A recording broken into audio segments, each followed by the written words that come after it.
a WikiVidi documentaries production. Don't forget to like and subscribe. Enjoy. Queer Eye. Queer Eye is an American reality television series that premiered on the cable television network Bravo in July 2003. Originally Queer Eye for the Straight Guy, the title was later shortened to broaden the overall scope. The series was created by executive producers David Collins and Michael Williams along with David Metzler through their company, Scout Productions. The premise relies on the stereotype of gay men as experts in matters of fashion, style, personal grooming, interior design, and culture. Each episode features a team collectively known as the Fab Five, performing a makeover, usually for a heterosexual man, revamping wardrobe, redecorating, and offering advice on grooming, lifestyle, and food. Queer Eye for the Straight Guy quickly became a surprise success, resulting in merchandising, franchising of the concept internationally, and a woman-oriented spin-off, Queer Eye for the Straight Girl. Queer Eye won an Emmy Award for Outstanding Reality Program in 2004.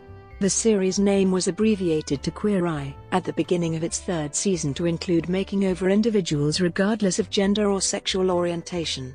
Queer Eye ended production during June 2006 and the final episode aired on October 30, 2006. During September 2008, the Fine Living Network briefly aired Queer Eye in syndication. Netflix announced in January 2017 that it was reviving the series with a new Fab Five in a season of 8 episodes. On February 7, 2018, the revival aired its first season to positive reviews. Production.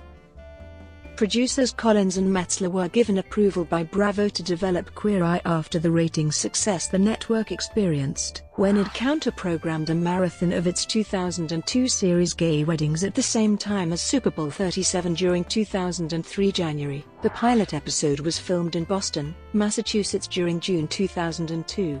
Of the eventual Fab Five, only Cresley and Allen appeared. The culture, design and grooming roles were filled by James Hanahan, Charles Dabub Jr., and Sam Spector, respectively.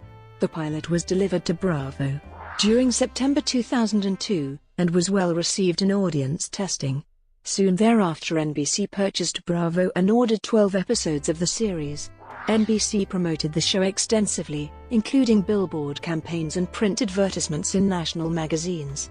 Kyan Douglas and Tom Felicia joined the show for these episodes, along with Blair Boone in the role of Culture Guy.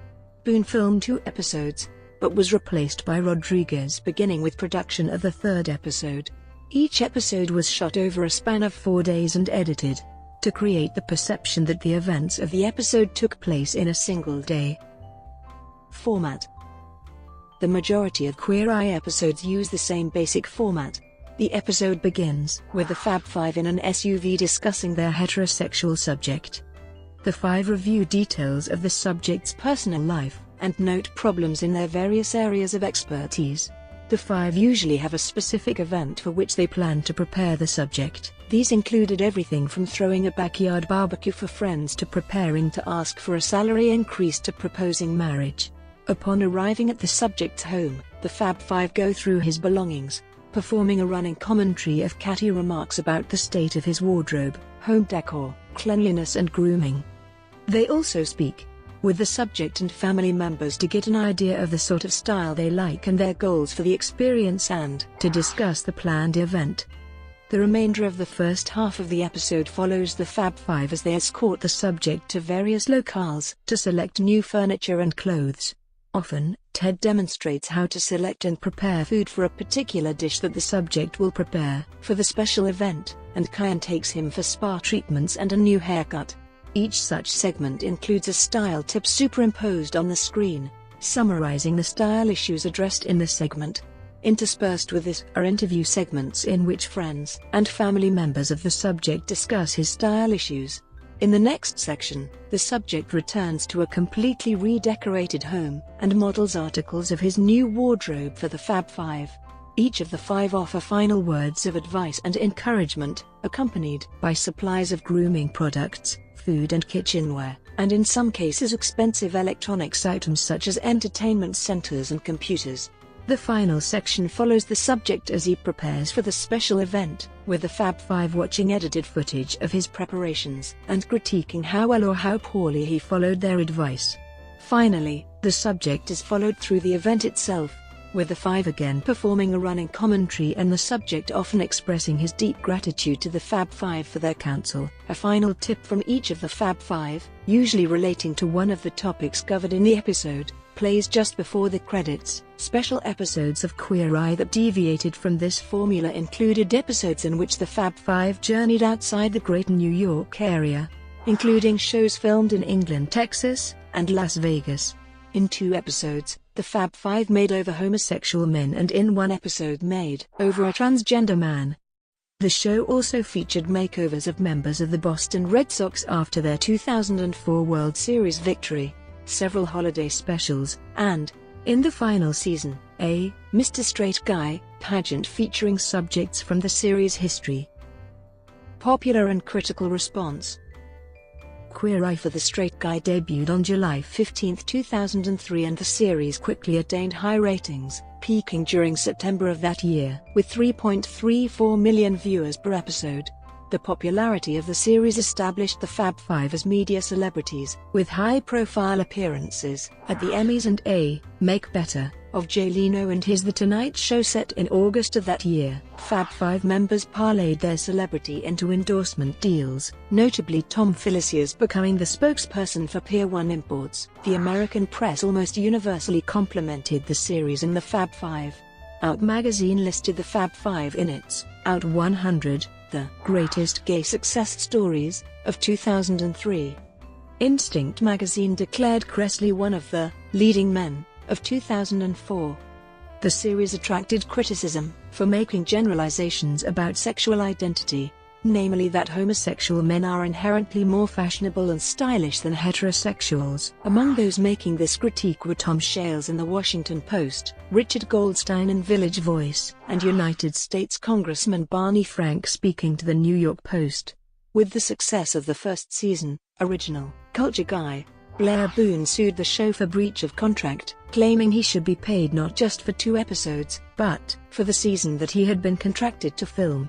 The popularity of the series inspired a number of parodies. Comedy Central hosted a satirical television series named Straight Plan for the Gay Man, which featured 4 heterosexual men teaching homosexual men how to be more stereotypically straight, redecorating their homes with neon beer signs, and teaching them about sports.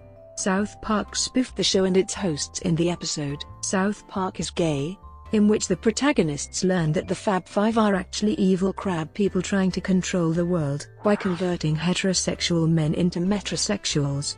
Queer Eye won an Emmy Award for Outstanding Reality Program during 2004 and was nominated for another Emmy in the same category during 2005. The series also received GLAAD Media Awards for Outstanding Reality Program during 2004 and 2005, and was nominated for a third during 2006. In the second season, ratings decreased, averaging about 1.8 million viewers per episode, with an average of 804,000 viewers in the important 1840 demographic. New episodes continued to be broadcast for 2 more seasons. Bravo confirmed in early 2007 that Queer Eye had been cancelled. The remaining 5th season episodes were billed as Queer Eye, the final season, and aired twice weekly beginning October 2, 2007. Spin-off series. During January 2005, Scout Productions premiered a spin-off series titled Queer Eye for the Straight Girl, set in Los Angeles. It featured a cast of 4 lifestyle experts who performed makeovers for women. The show was cancelled after 1 season. International adaptations. Queer Eye's American success caused television networks in several countries to syndicate the American episodes, with a number of countries creating their own local versions of Queer Eye for broadcast in their countries. However, few of these homegrown versions have proven as successful as the original, and most did not last long before cancellation. Licensing of the format is managed by Universal. NBCU licensed television producer David Hedges and his UK production house via London.TV to produce local versions for Europe, with Flextex Living Channel doing the same to produce the United Kingdom's version after a first attempt. at a UK production by Making Time was abandoned. The first episode of the Finnish version, Sillä Silmällä, created controversy, not for the homosexual content, but for the blatant product placement considered to be a transgression of a Finnish law against hidden advertising. Soundtrack. The soundtrack for Queer Eye for the Straight Guy was released February 10, 2004, in the USA. It reached number 1 on the electronic music chart, number 2 on the soundtrack charts and the top 40 in the Billboard 200 album chart. In Australia, the soundtrack was released for the Sydney Gay and Lesbian Mardi Gras, and the popularity of the series in Australia resulted in the soundtrack scoring in the top 10 of the Australian album chart on March 8, 2004. It was certified gold in Australia in March 2004. The song, Superstar, by Jamelia from the soundtrack also went to number 1 on the Australian singles charts in the same week, and the theme song of the show, All Things, by Wildlife, went to the top 20 that month. All Things scored a 2005 Juno Award for Dance Recording of the Year for Wildlife. Rob Eric was the executive producer for the album. DVD releases. Several DVDs were released in conjunction with the series.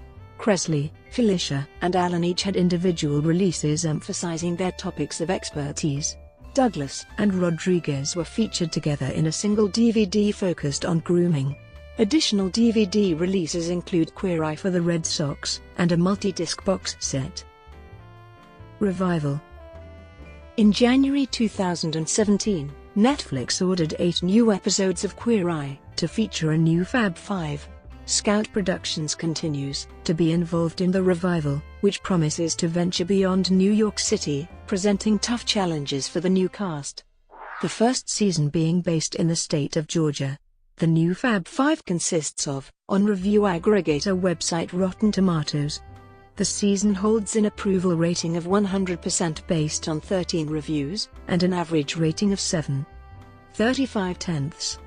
The website's critical consensus reads, Queer Eye adapts for a different era without losing its style, charm, or sense of fun, proving that the show's formula remains just as sweetly addictive even after a change in location and a new group of hosts. On Metacritic, the season has a weighted average score of 73 out of 100, based on 7 critics, indicating generally favorable reviews.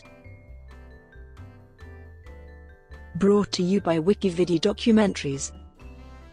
Would you like to know more?